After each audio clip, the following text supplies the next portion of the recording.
자, 어제 채널A 정치부 기자가 단독으로 연희동에 갔습니다. 전두환 전 대통령을 만났습니다. 신년 인사회 자료를 취재했는데요.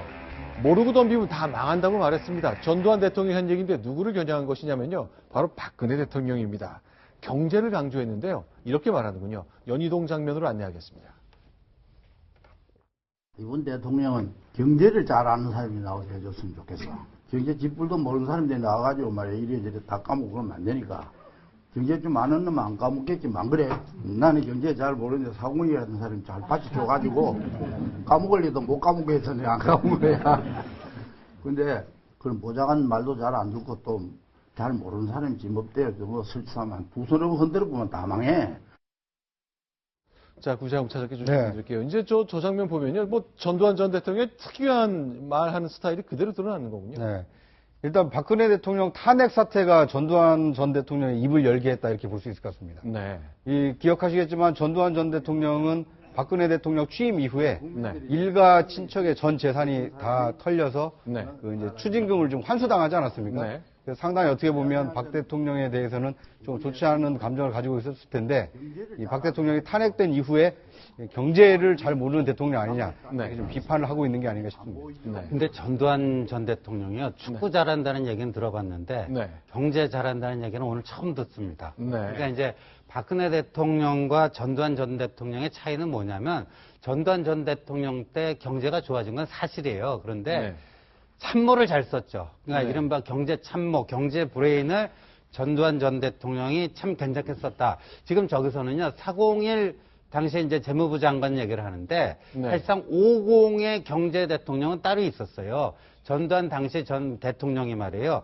경제는 임자가 대통령이야 했던, 김재익 경제수석을 말하는 그렇죠. 거죠. 아웅산에서 북한 공작원 그 테러에 순직을 한 그 김재익 수석이었는데 네. 이 김재익 수석이 정말 전권을 쥐고 말이에요. 네.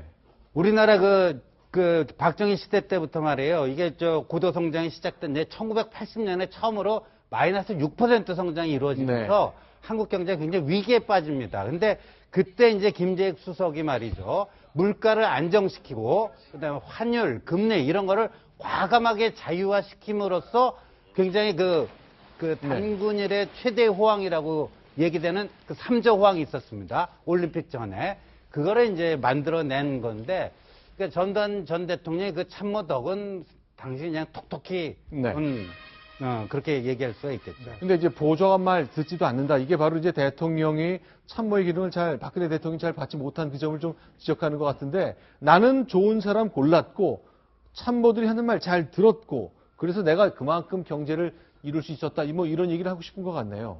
저는 저도 몇 년 전에 연희동 가서 직접 만나서 이야기한 적이 있는데요. 네. 비슷한 얘기를 많이 하시는데, 그때 이순자 여사께서 하신 얘기가 저녁 식사 자리에서, 아마 억 달러가 맞겠죠. 자기가 각하가 대통령이 되실 때는 국민소득이 180억 달러였는데, 나가실 때는 600억, 3배가 넘었다는 거예요. 네. 근데 국민들이 이걸 몰라죠. 제가 수치는 그런데 단위는 기억을 못 하겠는데 그런 얘기하고, 그 다음에 저분께서 처음 대통령이 돼가지고 미국의 레이건 대통령을 만나갈 때 얘기를 하더라고요. 네. 그래서 그때 그 합참의장 유병현 씨가 미국 대사 보내갖고 어떻게든 제일 먼저 나를 미국 대통령 된 사람한테 제일 먼저 만나게 해달라고 작전처럼 해서 성공시킨 다음에 간다고 하니까 네. 그때 자기를 무시하던 수많은 경제부처에서 깜짝 놀래갖고 네. 대통령 미국 방문 시 관철해야 될 사항 그러고 서류를 이만큼 갖고 와서요. 너무 많아가지고 자기 하나도 안 읽어봤대요.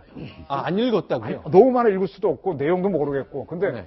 머릿속에 간단하게 내가 한 100억 달러 빌려오면 네. 박정희 시절에 경제 얘기 끝나지. 그래서 자기가 만나갖고 레이건 만나고 그다음에 그 옆에 국무장관 그다음에 뭐 베이커 국방장관 쭉 만나면서 하면서 그 얘기가 지금 미국이 돈을 대고 우리가 전방에서 공산주의를 막고 있는데 그 혜택은 일본이 보고 있다. 근데 일본은 무역이 너무 흑자니까 일본이 우리한테 돈을 지원해주면 우리가 미국 무기 살고 우리 경제 살리고 미국 경제 살리겠다라고 하니까 일본에서 돈을 줬다는 거거든요. 그걸 가만히 보면 저 사람이 우리는 전두환 나오면 마구 공격을 하는데 네. 굉장히 좀 전략적이고 네. 바람 쓸 줄 알고 큰 게임을 잘하는 것 같아요. 그런데 이 말을 들어보면 정말 문제의 소지가 많이 있습니다. 물론 이제 박근혜 대통령이 지금 궁지에 몰린 건 사실입니다. 그러나 우리 이제 최초의 여성 대통령을 배출했는데 전두환 전 대통령의 여성관은 이런 겁니까? 소개하겠습니다. 우리나라는 진짜 여자들이 머리 좋습니다. 여자 대통령이 나오니까 또 이 신통치 않네. 여자 혼자 대통령이 되면 결혼도 안 해보고 애도 안 역시 그 영향이 있거든. 인생 문제라든지 이런 거 안 그래? 부부간이 살면서 싸움해가면 좋은 게 많이 나오는 법인데 혼자서 뭐 지가 어떡하겠어. 네. 뭐든 지금 사실 아까 처음에도 잠깐 얘기가 나왔지만 사이가 좋을 리가 없지 않습니까? 네. 그리고 네. 최근에 나온 뉴스 보면 박근혜 대통령과 그 전 최순실의 아버지인 최태민과의 관계까지 퍼고 들면서 네. 전두환 전 대통령에서 바로 최태민이 또 유배 비슷한 생활도 했었다는 얘기가 나오고 그렇죠. 그런 구원이 있어서 박근혜 대통령이 사실 상당히 부분 아직까지도 뭐 원한 비슷하게 갖고 있었던 거고 거기서 지금 딱 다른 것보다도 지금 찝어낼 수 있는 게 전두환 전 대통령 입장에서는 여성이라는 부분 또 그 과거의 사고방식이 아무래도 또 옛날 사람의 어떤 사고방식도 네. 가지고 있으니까 그런 것들 복합적으로 작용해서 저런 직접적인 나름으로서는 독서를 날린 거겠죠. 근데 이제 저렇게 얘기할 때 곁에 이제 이순자 여사가 서 있었는데 이순자 여사가 봤을 때도 이건 아닌 거죠. 한번 보실까요? 옆에서요. 잘 보시면 좋을 것 같은데 옆에서 얘기를 하는데 이순자 여사의 어깨가 오른쪽 밑에 보이는데 툭 칩니다. 아니, 저 두 분 관계는요. 네. 우리 흔히 저 이순자 여사가 더 세다 그러죠. 네. 제가 아는 한은 100% 반대입니다. 오히려 전 대통령이 자기 마음대로 하고 이순자 여사가 가끔 이렇게 말리지만 그대로 가는 부부가 저쪽 집이고요. 그리고 여성 지도자 중에서 유명한 메르켈이라든지 대처 같은 분들은 다 미스터가 있었습니다. 그래서 그거를 아마 얘기하는 건데 그렇게 틀린 말은 아니다라는 말을 저는 드리고 싶습니다. 네. 일단 전두환 전 대통령의 여성과는 5공화국 시절에 아직도 좀 머물러 있다 이렇게 볼 수 있을 것 같고요. 네.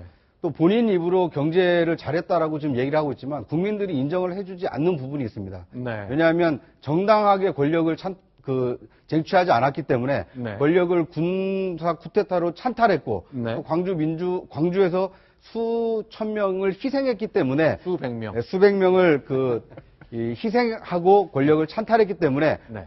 물론 재임 중에 경제가 성장한 것은 사실이지만 네. 그럼에도 불구하고 다수 국민이 존경하지 않고 있다. 이런 점은 역사의 오점으로 남아있다는 것을 스스로 좀 자각을 하고 살아생전에 집권을 위해서 희생당했던 분들에게 사과를 하면 어떨까 하는 생각이 듭니다. 자, 그런데요. 이제 사실 몇 달 전에 저희 그 동아일보의 이제 신동아 잡지 기자들이 전이동에 가서 전두환 전 대통령을 취재했거든요.